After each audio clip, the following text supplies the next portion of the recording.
Aravind tax நேயர்களுக்கு அன்பான வணக்கங்கள். இந்த வீடியோவில் நம்ம ஒரு 2 விஷயத்தை பற்றி பேச போகிறோம். ஒன்று as usual big boss season 10க்கான ஒரு அப்டேட்டு. அதுக்கப்புறம் இப்போ கரண்ட்டாக தமிழ்நாட்டுக்குள்ளே மட்டும் இல்லாமல் ஒட்டுமொத்த இந்தியாவிலையுமே ஒரு மிகப்பெரிய ஒரு பிரச்சனை ஒன்று நடந்துக்கிட்டு இருக்குது. அதை பற்றியும் என்னுடைய சில பார்வையை வைக்கணும் அப்படின்னு நான் விரும்புகிறேன்.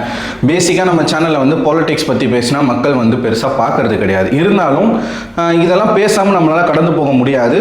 குறிப்பாக இப்போ நடந்துகிட்டு இருக்க இந்த ஒரு பிரச்சனை ஒரு பொதுவான ஒரு பிரச்சனை, எந்த ஒரு கட்சி சார்ந்த பிரச்சனை கிடையாது. ஒட்டுமொத்த இந்தியாவில் வாழக்கூடிய அனைத்து மாணவர்களுக்குமான ஒரு பிரச்சனையாகத்தான் நீட் நுழைவுத் தேர்வுக்கான ஒரு பிரச்சனை இருக்குது. அதை பற்றியும் இந்த வீடியோவில் பேசுவோம். இதெல்லாம் நீங்கள் பார்க்குறதுக்கு முன்னாடி நம்ம சேனலை மறக்காமல் சப்ஸ்கிரைப் பண்ணிடுங்க. கீழே நம்மளுடைய சோஷியல் மீடியா லிங்க் எல்லாமே இருக்குது. இன்ஸ்டாகிராம், ஃபேஸ்புக், அதிலும் நம்மளை ஃபாலோ பண்ணிவிட்டு உங்களுடைய சப்போர்ட்டை கொடுக்கணும்னு நான் கேட்டுக்கிறேன். ஸோ இப்போ வீடியோக்குள்ளே போகலாமா?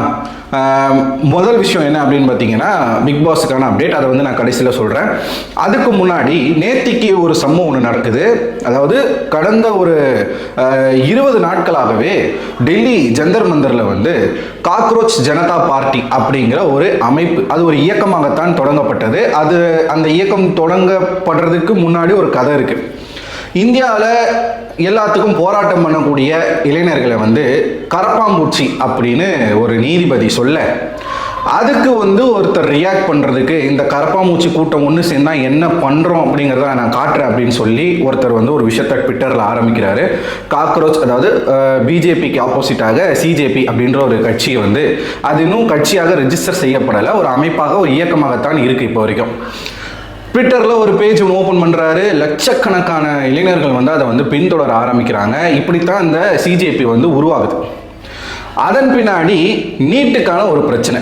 அதாவது நீட்டுக்கான கொஸ்டின் பேப்பர் லீக் அவுட் செய்யப்பட்டு நிறைய மாணவர்கள் என்ன பண்ணியிருக்காங்கன்னா தற்கொலை பண்ண ஆரம்பிச்சிருக்கிறாங்க. இதுக்கான ஒரு போராட்டமாக டெல்லி ஜந்தர் மந்தரில் இந்த காக்ரோச் ஜனதா பார்ட்டி ஆரம்பித்து பண்ணிக்கிட்டு இருக்காங்க.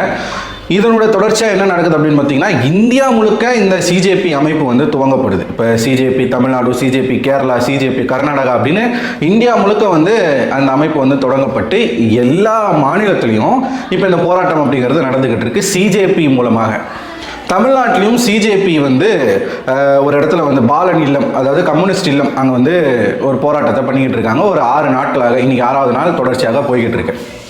இதில் பல்வேறு கட்சியை சார்ந்த நபர்களும் போய் பங்கு பெறுறாங்க. திரையுலகத்தை சார்ந்த நபர்களும் போய் பங்கு பெறுறாங்க. வெற்றிமாறன், அமீர் எல்லாமே நேற்றுலாம் போயிருந்தாங்க. தொடர்ச்சியாக வெற்றிமாறன் அவர்கள் இந்த போராட்டத்துக்கு ஆதரவு கொடுத்துக்கிட்டு இருக்காரு. நிறைய பேர் இங்கேருந்து டெல்லியில் போய் போராட்டம் பண்ணிக்கிட்டு இருக்காங்க. அங்கே நிலைமை கட்டுக்கடங்காமல் போய் புல்லை யாருமே விடலை. இப்போ மற்ற மாநிலங்களில் இருந்து யாராச்சும் இந்த போராட்டத்துக்கு வரணும்னு நினச்சா கூட போக முடியாது. ஃபுல்லாக பிளாக் பண்ணிட்டாங்க. மெட்ரோவில் இருந்து, நார்மல் ட்ரெயினில் இருந்து எல்லாத்தையுமே பிளாக் பண்ணி வச்சுருக்காங்க. அங்கே ஒரு பக்கம் போராட்டம் போய்கிட்டு இருக்கு. அங்கே போக முடியாத மக்கள் இங்கே தமிழ்நாட்டுக்குள்ளேயே சென்னையில் இந்த போராட்டம் நடந்துக்கிட்டு இருக்கு. அங்கே போய் ஆதரவு கொடுத்துக்கிட்டு இருக்காங்க. பல்வேறு செலிபிரிட்டிஸ்லேருந்து நிறைய சோஷியல் ஆக்டிவிட்டிஸ்லேருந்து எல்லாரும் இதில் போயிட்டு ஒவ்வொரு நாளும் அவங்களுடைய பங்களிப்பை கொடுத்துக்கிட்டு இருக்காங்க. நேத்திக்கு நம்ம சனம் செட்டி அவர்கள் போயிருக்காங்க. போயிட்டு சும்மா இல்லாமல் வாயை கொடுத்து புண்ணாக்கிட்டு வெளியில் இந்த போராட்டமே ஒரு ஃபேக்கு, ஒரு ட்ராமா அப்படின்ற மாதிரி பேசிக்கிட்டு இருக்காங்க. அவங்க என்ன பண்ணியிருக்காங்க அப்படின்னு பார்த்தீங்கன்னா, இப்போ நான் சொன்னேன் இல்லையா, இந்த சிஜேபி பொதுவான ஒரு அழைப்பை தான் கொடுத்துருக்குறாங்க. யார் வேணாலும் எங்களுடைய போராட்டத்துக்கு உங்களுடைய ஆதரவை கொடுக்கலாம். நீங்கள் கட்சியில் இருக்கிறீங்க, கட்சியில் இல்லை நியூட்ரலாக இருக்கீங்க, மாணவர்களாக இருக்கீங்க, இளைஞர்களாக இருக்கீங்க, யார் வேணாலும் இந்த போராட்டத்துக்கு ஆதரவு கொடுக்கலாம் அப்படின்னு சொல்கிறாங்க. ஏன்னா நீட் அப்படிங்கிறது ஒரு பொதுவான ஒரு பிரச்சனை. இது ஒட்டுமொத்த இந்தியாவில் இருக்கக்கூடிய எல்லா மாநிலத்துக்குமான ஒரு பிரச்சனை, மக்களுக்கான ஒரு பிரச்சனை. அதனால யார் வேணாலும் பொதுவாக இந்த போராட்டத்துக்கு உங்களுடைய ஆதரவை கொடுக்கலாம் அப்படின்னு சொல்லியிருக்காங்க. ஒரு பக்கம் டெல்லியில் இந்த போராட்டம், இன்னொரு பக்கம் தமிழ்நாட்டுக்குள்ள சென்னையில் சில இளைஞர்கள் இந்த பக்கம் ஒரு போராட்டத்தை பண்ணிக்கிட்டு இருக்காங்க. இன்னொரு பக்கம் பார்த்தா ஒரு கூட்டம், அந்த கூட்டம் ஜனநாயகன் படத்தை செலிப்ரேட் பண்ணிக்கிட்டு இருக்காங்க. மற்ற மாநிலங்கள்லாம் பார்த்து தமிழ்நாட்டை பார்த்து சிரிக்கிற அளவுக்கு இங்கே இருக்கக்கூடிய ஆட்சி நடந்துக்கிட்டு இருக்கு அப்படிங்கிறதுல எல்லளவும் மாற்று கருத்து இல்லை. ஏன்னா இத்தனை நாட்களாக ஒரு நடிகருக்கு ஒரு விசிறியாக, ஃபேனாக இருந்ததெல்லாம் ஓகே. இன்னைக்கு அந்த கட்சியில் இருக்கக்கூடிய எம்எல்ஏக்களும், எம்பிக்களும், அமைச்சர்களும், எம்பியில் அமைச்சர்களும் படத்தை பார்த்து அழுதுகிட்டு இருக்காங்க. கதறி அழுதுகிட்டு இருக்காங்க. இதெல்லாம் மற்ற மாநிலத்தில் இருக்கிறவங்க பார்த்தா சிரிப்பானா சிரிக்க மாட்டானா? அப்படி ஒரு பக்கம் இங்கே ஒரு கூத்து நடந்துக்கிட்டு இருக்கு. எல்லா இடத்துலையும் போட்டு நம்மளை அடி நடிச்சுக்கிட்டு இருக்காங்க. குறிப்பாக தமிழ்நாட்டில் நடக்கக்கூடிய இந்த அரசியல் சூழ்நிலையை வட இந்திய ஊடகங்களும் வெளிநாட்டு ஊடகங்களும் கேவலமாக பேசிக்கிட்டு இருக்காங்க. ஒரு பக்கம் அது நடந்துக்கிட்டு இருக்கா, இன்னொரு பக்கம் சனம் செட்டி அவர்கள் வந்து போய் இந்த போராட்டத்துக்கு ஆதரவு தெரிவிக்க போன இடத்துல எப்படி பேசுகிறாங்க அப்படின்னு பார்த்தீங்கன்னா முழு காணொலியும் இருக்குது. என்ன முதல்ல எடுத்தவொடனே இங்கே சிஜேபி பார்ட்டியை சேர்ந்த ஆட்கள் எத்தனை பேர் இருக்கீங்க அப்படின்னு கேட்குறாங்க. இதெல்லாம் உங்களுக்கு தேவையா? அந்த போராட்டத்தை நடத்துகிறதே அந்த அமைப்பு தான். அதில் இளைஞர்கள் தன்னெழுச்சியாக போய் பங்கு பெறுறாங்க. அங்கே போயிட்டு இந்த பார்ட்டியை சேர்ந்த ஆட்கள் எத்தனை பேர் இருக்கீங்க, மாணவர்கள் எத்தனை பேர் இருக்கீங்க, இளைஞர்கள் எத்தனை பேர் இருக்கீங்க, மாற்றுக் கட்சியினர் எத்தனை பேர் இருக்கீங்க, இந்த கேள்வியெல்லாம் கேட்குறதுக்கு நீங்கள் யார்? நீங்கள் ஒரு நடிகை, பிக் பாஸ்குள்ளே இருந்தீங்க, சரி ஓகே, அதுக்காக உங்களுக்கு ஒரு மரியாதையை கொடுத்து அங்கே வந்து வரவேற்று உங்களை வந்து பேச அலோவ் பண்ணுறாங்க. அங்கே போய் நீங்கள் அந்த போராட்டத்துக்கு ஆதரவு கொடுக்க தானே பிடிக்கும். உங்களுடைய ஆதரவு மட்டும் தெரிவிச்சுட்டு வந்திருந்தால் அந்த பிரச்சனை இல்லை. அதாவது அங்கே இருக்கக்கூடிய மாணவர்களும் இளைஞர்களும் வந்து அணில் கூட்டம் கிடையாது. அவங்கெல்லாம் ஆல்ரெடி வந்து டிவிகே கட்சியின் மீதும் முதலமைச்சர் விஜயின் மீதும் வருத்தத்தில் இருக்காங்க. ஏன்னா ஆட்சிக்கு வர்றதுக்கு முன்னாடி விஜய் அவர்கள் வந்து இந்த நீட்டு பிரச்சனையெல்லாம் முதன்மையாக பேசி ஓட்டு கேட்டார். அனிதா வீட்டுக்கு போயிட்டு வந்தார், அனிதாவை பற்றி பேசி ஓட்டு கேட்டார், இந்த நீட்டை ஒழிக்கணும்னு சொன்னார். ஆனால் இன்னைக்கு இவ்வளோ பெரிய போராட்டம் வந்து இந்தியா முழுக்க நடந்துக்கிட்டு இருக்கு. விஜய் அவர்கள் ஒரே ஒரு ட்விட்டை மட்டும் போட்டுட்டு மத்திய அரசை எதிர்த்து போராடாமல், மத்திய அரசை எதிர்த்து குரல் கொடுக்காம மௌனம் காத்துக்கிட்டு இருக்காரு. எந்த அமைச்சரும் சரி, எந்த எம்எல்ஏக்களும் சரி, இந்த தாவேகா கட்சியை சார்ந்த ஒருத்தரும் இதை பற்றி பேசலை, ஒருத்தரும் இதுக்கான ஆதரவு கொடுக்கலன்னு அங்கே இருக்கிறவங்கலாம் கொதிச்சு போயிருக்கான். ஜனநாயகன் படத்தை பார்த்துட்டு வந்தவங்க வந்து ஜோக்கர்ஸ்ன்னு அங்கே சொல்லிட்டாங்களாமா. இந்த அம்மா வந்து அங்கே போயிட்டு வெற்றிமாறன் சார் இருக்காரு, அவர் அங்கே உட்காந்துருக்காரு, வெற்றிமாறன் சார் இருக்காரு, பிக் ஃபேன் சார் அப்படின்னு சொல்லிட்டு நான் வந்து இங்கே இருக்கக்கூடிய ஸ்டூடெண்ட்ஸ்க்கு, இளைஞர்களுக்கு வந்து நான் வந்து சல்யூட் பண்ணுறேன். இந்த போராட்டத்தை வந்து சில கட்சிக்காரங்க வந்து திசை மாற்றுறாங்க, மடை மாற்றுறாங்க, வேற ஒரு, அதாவது தாவேக்காவின் மீது வந்து திருப்புறாங்களாம். நான் வந்து மிகப்பெரிய தளபதி ரசிகை, நான் ஃபர்ஸ்ட் ஷோ பார்த்துட்டு தான் வந்தேன் அப்படின்னு சொன்ன உடனே அங்கே இருக்கிறவெல்லாம் கத்த ஆரம்பிச்சிட்டான். அங்கே எல்லா கட்சிக்காரனும் உட்காந்துருக்கான். அம்பேத்கரிஸ்ட்லேருந்து பெரியாரிஸ்ட்லேருந்து திராவிட கொள்கையை ஏற்றுக்கிட்டவன், தமிழ் தேசிய கொள்கையை ஏற்றுக்கிட்டவன், எல்லா விதமான ஈவன் அங்கே நேஷனலிசம் பேசக்கூடிய ஆட்கள் முதற்கொண்டு இருக்கிறாங்க, கம்யூனிஸ்டை வந்து ஆதரிக்கக்கூடிய ஆட்கள் முதற்கொண்டு இருக்கிறாங்க. இங்கே கட்சி சார்ந்து கட்சி இன்வால்வ் ஆகாமல் எந்த ஒரு போராட்டமும் வெற்றி அடையாது. அது வந்து இந்த சனம் செட்டிக்கு தெரியாது போல இருக்கு. போயிட்டு இந்த மாதிரி பேசினோடனே அங்கே இருக்கிறவங்களாம் கத்த ஆரம்பிச்சிட்டான். விஜயை பற்றி பேசுறதுக்கு நீங்கள் எதுக்கு பேசுகிறீங்க, படத்தை பற்றி பேசுறதுக்கு நீங்கள் எதுக்கு வந்தீங்க, கிளம்புங்கன்றாங்க. கிளம்புங்கன்னு சொன்னோன்னே இந்த அம்மாவுக்கு வந்து இது வந்து கருத்துரிமைக்கு எதிரானது, இதைத்தான் நான் சொல்கிறேன், இது ஜனநாயகம் இல்லை அப்படி இப்படின்னு பேச அங்கே இருக்கிறவங்களாம் வெளியே போறியா, இதை வந்து எதனா கொண்டு அடிக்கவான்ற ரேஞ்சுக்கு துரத்தி விட்ருக்காங்க. வெளியில் வந்து இந்த அம்மா வந்து பேட்டி கொடுக்குறாங்க. இந்த போராட்டம் வந்து ஒரு ஜோக்கு, இந்த போராட்டமே வந்து ஒரு ட்ராமா, ஒரு ஃபேக்கு அப்படின்னு வந்து பேசிக்கிட்டு இருக்காங்க. நம்ம எதுக்காக அங்கே போகணும், அந்த வேலையை மட்டும் பார்த்துட்டு வந்திருக்கணும். இன்றைக்கி நீங்கள் யோசிச்சு பாருங்களேன், ஜனநாயகன் படத்தை வந்து விஜயினுடைய கடைசி படம் அப்படின்னு சொல்லி அமைச்சர்கள்லாம் அழுதுகிட்டு இருக்கான்.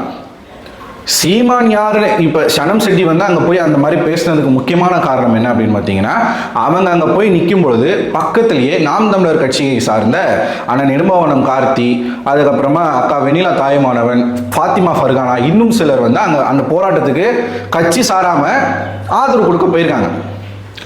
அவங்கள பார்த்து தான் மேடம் வந்து இந்த பேச்சை பேசுகிறாங்க. ஏன்னா இடும்பாவனம் கார்த்தி அவர்கள் வந்து எப்படி பேசுவாருன்றது அவருடைய ஸ்பீச்சை கேட்டவங்களுக்கு தெரியும். தாவேகாவின் பக்கம் வந்து திரும்பின உடனே இந்த மேடம் வந்து இந்த மாதிரி பேசி வாங்கி கட்டிக்கிட்டாங்க. வெளியில் வந்து இந்த மாதிரி பேசிக்கிட்டு இருக்காங்க.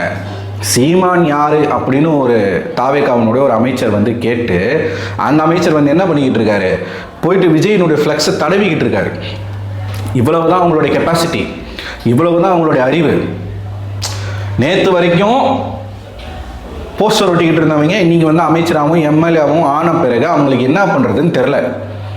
இப்படி தமிழ்நாட்டினுடைய அரசியல் சூழல் வந்து இது வந்து ஒரு ஆட்சி மாதிரி எனக்கு தெரில, எனக்கு பர்சனலாக தெரில. ஏதோ 5 வருஷத்துக்கு ஏதோ ஒரு பெரிய ஷூட்டிங் நடத்துகிற மாதிரி இருக்குது. ஜனநாயகன் படத்தில் வந்து விஜய் அவர்கள் வந்து சட்டசபையில் இப்படி ஒரு ஆக்ஷன் பண்ணார்ல, அந்த சீன் முதற்கொண்டு ஜனநாயகன் படத்தில் இன்க்ளூட் பண்ணியிருக்காங்க, இன்ட்ரோ சீனில் போட்டிருக்காங்க. அப்போ இது என்ன நடக்குது தமிழ்நாட்டுக்குள்ள அப்படிங்கிற ஒரு கேள்வி வந்து பொதுவாக இருக்கக்கூடிய இளைஞர்களுக்கு இருக்குது.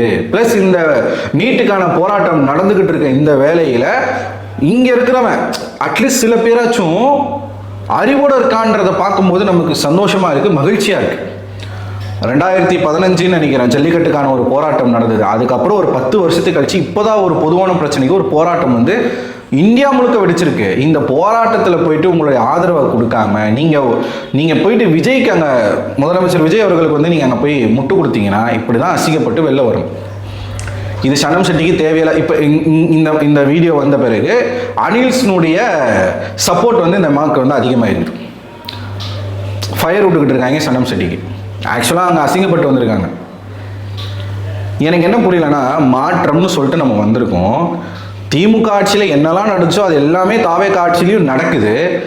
மாற்றம்னு சொல்லிட்டு இப்போ என்ன பேசிக்கிட்டு இருக்காங்கன்னா, இந்த சப்போர்ட்டர்ஸ் எல்லாம் இந்த டிவிகே விர்ச்சுவல் வாரியர்ஸ்லாம் என்ன பேசிக்கிட்டு இருக்காங்கன்னா, போன ஆட்சியில் நடந்துச்சுல அப்போ நீங்கள் கேள்வி கேட்டீங்களா? ஏன் எங்களை மட்டும் கேள்வி கேட்குறீங்க? ஜனநாயகன் படம் வரும்போது எதுக்கு கரெக்டாக போராட்டம் பண்ணுறீங்க? ஏன் இதுக்கு முன்னாடி பண்ணலை? இப்படியெல்லாம் கேள்வி கேட்குறாங்க. இது வந்து எந்த அளவுக்கு வந்து ஒரு அறிவு கெட்ட ஒரு கேள்வியாக இருக்கும். திமுக ஆட்சி சரியில்லைன்னு சொல்லி தான் மாற்றம்னு மக்கள் உங்களுக்கு ஓட்ட போட்டு உங்களை ஜெயிக்க வச்சிருக்காங்க. நீங்களும் வந்து அதே கேள்வியை கேட்பீங்க, அதே விஷயம் நடக்கும், அதே விஷயத்துக்கு வந்து நீங்கள் அப்போ அந்த ஆட்சியில் நடந்துச்சு ஏன் கேட்கல அப்படின்னு கேட்பீங்க. அப்படின்னா இதுக்கு பேர் மாற்றமா ஏமாற்றமா? ஒவ்வொரு மக்களும் இன்னைக்கு வந்து வருத்தப்பட்டுக்கிட்டு இருக்கான். அதாவது பொதுவாக இருக்கிறவன் எவெல்லாம் தாவேகாவுக்கு ஓட்டு போட்டானோ அவெல்லாம் இன்னைக்கு வருத்தப்பட்டுக்கிட்டு இருக்கான். ஏண்டா ஓட்டு போட்டோம் அப்படின்னு நினைக்க ஆரம்பிச்சிட்டாங்க. ஏன்னா அந்த அளவுக்கு தான் இந்த 3 மாசமும் ஆட்சி நடந்துகிட்டு இருக்கு. இன்னும் இந்த படத்துக்காக அழுத காட்சியெல்லாம் பார்த்து அது சொல்றதுக்கு வார்த்தையே இல்லை. இது ஒரு பக்கம் நடந்துகிட்டு இருக்கா. இன்னொரு பக்கம் பிக் பாஸ்க்கான ஒரு அப்டேட் என்ன அப்படின்னு பார்த்தீங்கன்னா, எல்லா லாங்குவேஜ் பிக் பாஸும் ஒரே நேரத்தில் ஆரம்பிக்க போகிறதாகவும், செப்டம்பர் 9ஆம் தேதி பிக் பாஸ் வந்து ஆரம்பிக்க போகிறாங்க. எல்லா லாங்குவேஜிலும் ஹிந்தி, மலையாளம், தெலுங்கு, தமிழ், மராத்தி இது எல்லாமே ஒன்றா ஆரம்பிக்க போகிறதாக ஒரு அப்டேட் வந்திருக்கு. ஒரு பக்கம் காமன் மேன்னு ஒரு ஷோ கொண்டு வந்தாங்க, அதுக்கான ஒரு அப்டேட்டும் வரல. ப்ராசஸ் மக்கள் மத்தியிலேருந்து செலெக்ஷன் ப்ராசஸ் பண்ணுறோன்னாங்க. நீங்கள் 2 நிமிஷம் வீடியோ அனுப்புங்கன்னாங்க. எத்தனையோ பேர் அனுப்பியிருக்காங்க. அதுக்கான ப்ராசஸ் நடக்குதானே தெரியல. அது ஒரு பக்கம் அப்படியே நிற்கிது. இப்போ எல்லா லாங்குவேஜ் பிக் பாஸும் ஒன்றா ஆரம்பிக்க போகிறோம் அப்படிங்கிற ஒரு அப்டேட் வந்திருக்கு. ஸோ இந்த பிக் பாஸ் பின்னாடியே ஒரு மிகப்பெரிய வந்து ஒரு கான்ட்ரவர்சி வந்து இப்போத்துலேருந்து ஒரு ஹைப் கொடுக்குதுன்னு நினைக்கிறேன். எனக்கு தெரிஞ்ச சேனல் மக்கள் அதை பற்றி பேசணும், மக்கள் அதை பற்றி நினைக்கணும். என்னடா காமன் மேன் ஷோன்னு சொன்னாங்களே, அது வருமா வராதா அப்படின்னு மக்கள் வந்து ஒரு குழப்ப நிலையிலே இருக்கணும். அதுக்கப்புறமா ஏதோ ஒரு விஷயத்த பண்ணுறதுக்காக சேனல் வெயிட் பண்ணிக்கிட்டு இருக்காங்க அப்படிங்கிறது, அதாவது ஹைப் ஏற்றி அதுக்கப்புறம் லான்ச் பண்ணலாம் அப்படிங்கிறதுக்காக ஏதோ ஒரு வெயிட்டிங்கில் இருக்காங்க அப்படிங்கிறது நல்லாவே புரியுது. ஆகஸ்ட் மாதம் வந்து இப்போ ஜூலை முடிய போது, ஆகஸ்ட்டில் தான் அந்த காமன் மேன் ஷோ நடத்த போகிறதாகவும் சொல்லிக்கிட்டு இருக்காங்க. நம்ம செகண்ட் லவ் அப்படிங்கிற ஒரு சீரீஸ் வந்து நம்ம பேசிகிட்டு இருந்தோம், ரியாலிட்டி ஷோ. அதை நான் பார்க்குறதே இல்லை. ஏன்னா நான் சொன்ன மாதிரி அந்த ஷோக்கான ஒரு நல்ல ஒரு கான்செப்ட்டு நம்ம அதை வேறு டைரக்ஷனில் சேனல் கொண்டு போகணும்னு நான் சொன்ன மாதிரியே அங்கே நடந்துக்கிட்டு இருக்கு. அதனால் அந்த ஷோ நான் ஃபாலோ பண்ணுறதே கிடையாது. ஸோ நீங்கள் யாராச்சும் பார்க்குறீங்களா? பார்த்தீங்கன்னா உங்களோட கருத்துக்களை மறக்காமல் கமெண்ட் பாக்ஸில் கமெண்ட் பண்ணுங்கள். நீங்கள் என்னங்க நினைக்கிறீங்க? இப்போ வந்து ஒரு பக்கம் வடக்கன்ஸை நம்ம என்னமோ நினச்சோம், அதாவது கல்வியில் சிறந்த தமிழ்நாடுன்னு நம்ம சொல்லிக்கிட்டு நம்ம பெருமை பீத்திக்கிட்டு இருக்கோம். தமிழன் என்ற ஒரு இனம் ஒன்று, தனித்தே அவருக்கு ஒரு குணம் ஒன்றுலாம் நம்ம பேசிக்கிட்டு இருக்கோம். தமிழன் என்று சொல்லடா தலைநிமிர்ந்து நிலடான்னு பாட்டெல்லாம் பாடிக்கிட்டு இருக்கோம். கல் தோன்றி மண் தோன்றா காலத்தே வாளோடு முன் தோன்றிய மூத்த குடி தமிழ் குடியெல்லாம் பேசிக்கிட்டு இருக்கோம். உலகத்துக்கே அறிவையும், உலகத்துக்கே அறிவியலையும், உலகத்துக்கே விவசாயத்தையும் மொழியையும் கொடுத்த ஒரு இனம் வந்து தமிழினம் சொல்லி பெருமை பீத்திக்கிறோம். ஆனால் இன்னைக்கு அந்த தமிழ் இனத்தினுடைய நிலைமை என்ன? தமிழ்நாட்டை கம்பேர் பண்ணும்போது வட இந்தியாவில் இருக்கக்கூடிய மாநிலங்களினுடைய கல்வி அறிவு வந்து கம்மி. அவன் இன்னைக்கு வந்து நீட்டுக்கு எதிர்த்து போராடிக்கிட்டு இருக்கான். இங்கே நம்ம வந்து பாலாபிஷேகமும் பேனரை தடவிக்கிட்டோம், முத்தம் கொடுத்துக்கிட்டோம். ராயபுரம் எம்எல்ஏ தாமு சொல்கிறாரு, நாளைக்கு ஒரு நாள், அதாவது ஜனநாயகன் ரிலீஸ் ஆகிற அன்னைக்கு, நாளைக்கு நான் எம்எல்ஏன்றதே மறந்துடுவேன் அப்படின்னு சொல்லிக்கிட்டு இருக்காரு. ஒன்றும் சொல்கிறதுக்கு இல்லை. நீங்கள் என்ன நினைக்கிறீங்க? உங்களோட கருத்துக்களை மறக்காமல் கமெண்ட் பாக்ஸில் கமெண்ட் பண்ணுங்கள். அடுத்த ஒரு வீடியோவில் உங்களை சந்திக்கிறேன். அதுவரை உங்களிடமிருந்து விடைபெறுவது நான் அரவிந்தன்.